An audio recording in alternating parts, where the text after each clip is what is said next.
আসসালামু আলাইকুম ও রহমতুল্লাহ। প্রিয় দর্শক বিন্দু, আজ বৃহস্পতিবার, বরকতময় একটি দিন।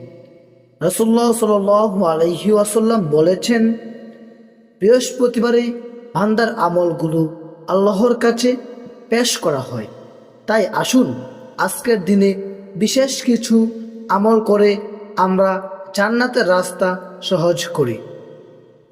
7টি আমল। 1. 5 ওয়াক্ত নামাজ।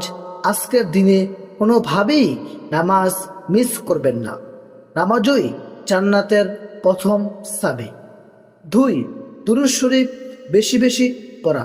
রাসূলুল্লাহ সাল্লাল্লাহু আলাইহি ওয়াসাল্লাম বলেছেন, যে বেশি দুরূদ পাঠ করে সে কিয়ামতের দিন আমার কাছাকাছি থাকবে।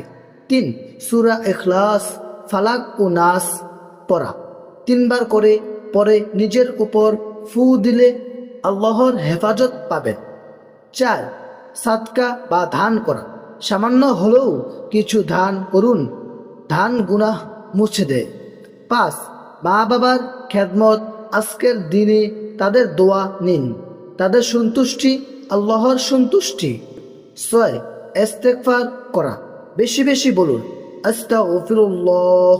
তওবা করলে আল্লাহ গুনাহ মাফ করে দেন। 7. কোরআন তেলাওয়াত। অত্যন্ত অল্প হলেও কোরআন পড়ুন। কোরআন জান্নাতের পথে আলো হবে।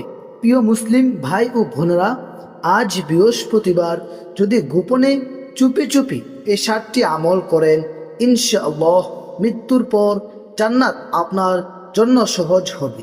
আল্লাহ আমাদের সবাইকে আমল করার তৌফিক দান করুন। আমিন।